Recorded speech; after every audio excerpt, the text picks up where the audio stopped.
Every message we get growing up from our family, our friends, the media, has conditioned us to believe that finding the one person, is the answer to our inner pain, our loneliness, our sadness, our insecurities, and our fears. The myth is that that special someone will come, love us unconditionally, and heal all our childhood wounds. Does that sound familiar? Yeah. The truth is, and it's actually a happy truth, as you will see, that our partner can no more relieve our sense of unworthiness or unlovability than food, alcohol, drugs, or any other addictive activities we tend to engage in can. All these activities only distract us from our emotional pain. That external focus on substances or other people can only bring temporary relief. In fact, that assumption that our partner is our rescuer is one of the reasons why relationships struggle and fail. We're waiting for that special someone to rescue us, to heal us, to support us, to keep us afloat. And if the person we're with is not quite doing that, we might conclude that they must be the wrong person, or that we need to change them into the right one. So once the wonderful honeymoon period is over, we often get scared, and we might engage in one of three projects. The first project is to try to change that partner into that loving rescuer that we hope he or she will be. And I've tried to do that in my relationships. I've tried to change my partner. And guess what? That doesn't go so well. The second project is that we try to find out what our partner doesn't like about us. And then we strive to become who we think he or she wants us to be. And in that case, we've just directed the shame and criticism at ourselves. And we're no longer in that loving space. We're not closer to unconditional love or acceptance than when we're trying to change the other person. Now, the third project kicks in when we give up on finding the love that we want, when we close our heart to him or her. And then again, we tend to do one of three things. We either seek for a new partner, that eternal search for the one. We might numb down and stay with the original partner with that closed heart. Or we convince ourselves that we have to be alone because we believe that our needs for love will never be met in an intimate relationship. Now, the exciting news is we can all stop searching for the one outside of ourselves, because you are the one. You are the one your inner child parts, your vulnerable parts have been waiting for. You are your own healer. And by that, I don't mean don't be in relationships. In fact, relationships are going to be more beautiful when you shift that focus. Because the missing piece we have not been taught is how to lovingly parent ourselves, how to take care of our vulnerable parts and show up as our best self in our relationships. But once we fully realize and embrace that truth, we can show up completely differently. We release our partner from that pressure to have to be that unconditionally loving parent for us. And when both partners do that work, couples can exchange their controlling, needy, or just not very functional interacting and relating to each other with what Richard Schwartz calls courageous love. And courageous love is accepting of all that I am and all that my partner is. Because inside all of us is a group of family of sub-personalities that we call parts. And we even talk this way. We might say, a part of me is angry, a part of me wants to control this situation, and then there's a part in me that's disappointed. Yet I also feel it's silly to be disappointed. So, like in a real family, these parts have intricate relationships with each other. There's parts that are protecting more vulnerable parts. Anger and control are very strong protectors that come up when our vulnerability is triggered. There's parts that polarize into opposites. There's parts that align with each other in pursuit of the same goal. And then there's parts that are critical of other parts, like that part that thought it was silly to be disappointed.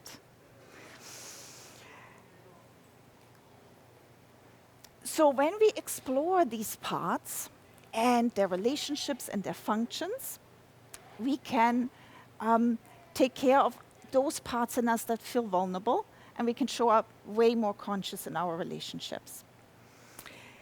Because in our partner's place, our aware self, our conscious self, becomes the primary caretaker of those parts. And that releases our partner to be the secondary caretaker. If we don't do this, if we don't take care of our vulnerable inner child parts, those younger parts that feel lonely or sad or scared, what happens is that those protective parts start parenting us. Anger, control, shutting down. That will show up to protect our vulnerability. A second thing that can happen is that that inner child literally jumps into the driver's seat. And that's when we show up moody, cranky, whiny, or we feel overly scared, overly helpless. And our partner is suddenly left with this childlike behavior, not knowing what to do with it, because they've been put into an involuntary parenting role. So, interactions with our partner, of course, from those protectors, from anger, control, judgment, defensiveness, even our rational self that's very distant, they don't tend to go so well. So ideally, we want to learn to speak for those parts rather than from those parts. And I'll give you an example with 4 different parts to explain what I mean by that. So imagine you've got dinner ready, and your partner shows up almost an hour late without letting you know. And I can see from your faces that you're going, that would trigger some emotional responses in me. That would trigger some of my parts. So there might be a worried part. There might be a disappointed part. There might be an angry part. Maybe there's even a judgmental part. And when he or she arrives, you might still be taken over by that part and speaking for that part. Or you could strive to unblend from that part, to have a certain separation from it and speak for the part. All right, so let's start with the worried part. If you're still blended with worried, it might sound like this. Where were you? I was worried sick. You could have been in a car accident and I wouldn't have known. Now, speaking for the worried part might sound something like this.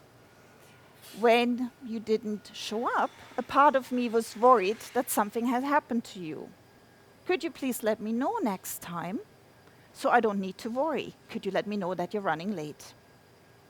So which one do you think is the beginning of a more productive conversation with your partner? Number 2, right? All right, we also have a disappointed part. That might sound something like this. Where were you? I made dinner and I was waiting and now dinner is cold and don't you care about me at all? Now, unblending from that disappointed energy and speaking for the part might sound something like this.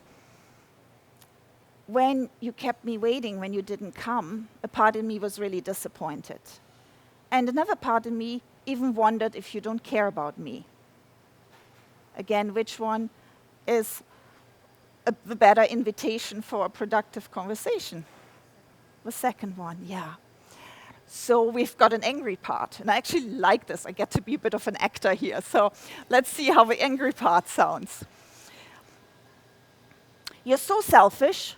I've been waiting. I had dinner ready. But you only think of yourself.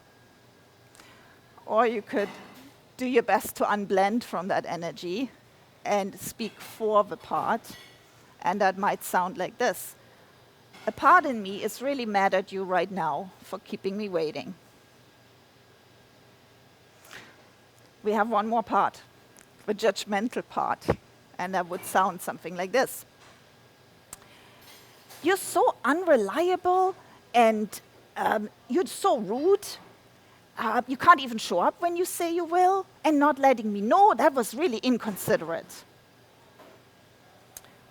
Or we can strive to stand back and say, as we're speaking for that part, when you keep me waiting, I have a really hard time not being judgmental because I feel disrespected. Can you please let me know next time when you're running late so I can plan? And often we speak from not just one of these parts, we speak from several, right? We might be angry, disappointed, and worried, and it all comes out. And then you can see how we're firing off each other, speaking from those parts rather than being able to come from a centered place speaking for them. Now, with courageous love, we also want to have the courage to speak for those vulnerable parts inside. And like I mentioned before, that's really important because otherwise that inner child takes over. And we need to really speak for those needs that that inner child has.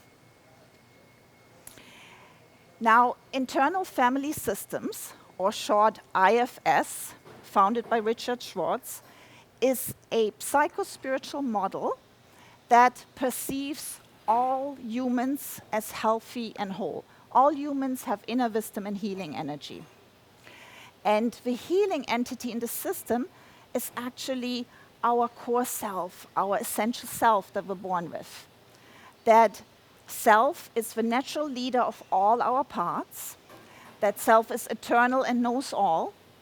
That self is not affected by trauma. That self connects us to everybody and all living things. And that self is presence, conscious awareness, heart-centeredness, heart openness. When we are in self, we are able to be curious and compassionate with ourselves and others.